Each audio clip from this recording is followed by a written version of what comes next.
Dito na tayo sa shooting ng Hello, Love Again ni Catherine Bernardo at Alden Richards sa Brittlewood, sa Calgary ito. Alam mo, naikot na natin yan. Mamaya may ikukwento ko sa yung hindi kagandahang karanasan dyan. Ayan. Okay. Kasi nga, namumroblema sila ngayon, ang production staff ng GMA at ng ABS-CBN, siyempre, sosyohan yan, di ba? Para Mm. cinema. Kasi nga, alam mo, nagdayuhan lahat halos ang mga Pilipino na nagtatrabaho sa Canada doon sa Calgary. Pero, ano magagawa natin? Sa talagang matagal na nilang gustong-gustong makita ang cut din, di ba? Correct. At saka nai-announce kasi na syempre ikaw bilang tagahanga, Eto, nai-announce bakit mo hindi pupuntahan. eto Romel, meron yang tumawag sa akin, taga-Canada mismo. Kasi nga, ano yun, residential yung kanilang pinagkukunan sa Mm. Brittlewood Hindi naman yun ilang na lugar na sila nga nandun. Ang kanilang iniintindi, huwag magsisisigaw, mag-iingay at kung ano-ano pa. Dahil kapag nagreklamo ang mga residente sa palibot, malaking problema yan, sa totoo lang.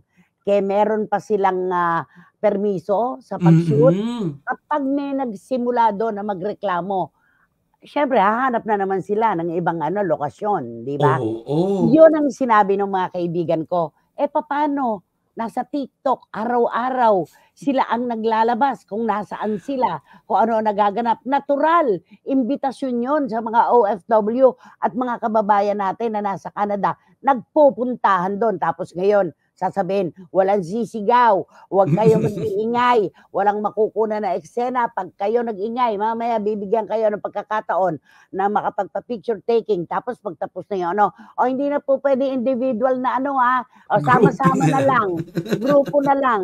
Alam mo, ano yan kumalat ng kumalat ng kumalat. Yun ang totoo doon. Di Correct. ba? Yun ang totoo Pe doon. pero dito makikita na talagang handa ang mga tao at mga fans sa susuporta talaga sa pelikula ito. Kasi ito palang ginagawa pa lang, hindi Oo maganda o naman. gaga sila, di ba? Oo naman, oo Mm. naman.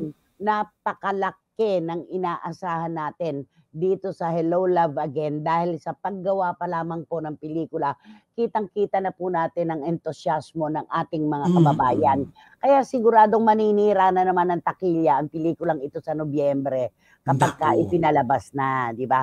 Alam mo, nagsi-show kami diyan sa Alberta, yang Edmonton at saka yang Calgary. Sa Calgary, merong isang branch ng food chain diyan sa tuktok ng bundok, sa Signal Wow. Hills. Sana makapunta sila do'n, puro Pilipino ang Ay, nagtatrabaho. Maniniwala ka ang pinaka-boss do'n Pinoy, babae, ang mga tauhan niya puro puti. 'Di ba ay ang nakaka-proud? galing. 'Di ba nakaka-proud na Oo.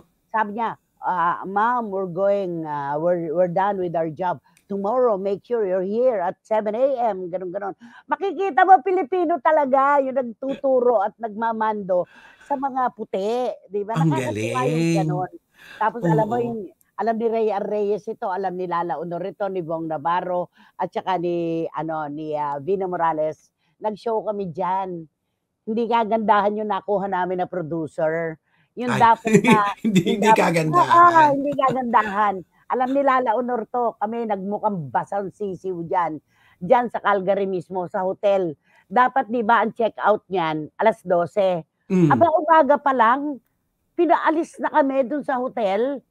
Alam mo ginawa namin, sa'min dadalhin yung mga bagahe, ang dami-dami, mga artista pa naman 'to. Alam mo may nagmagandang loob talaga, merong isang parang bodega dun ipinalagay. So nag-show kinagabihan, biyahe na naman kami papuntang Edmonton.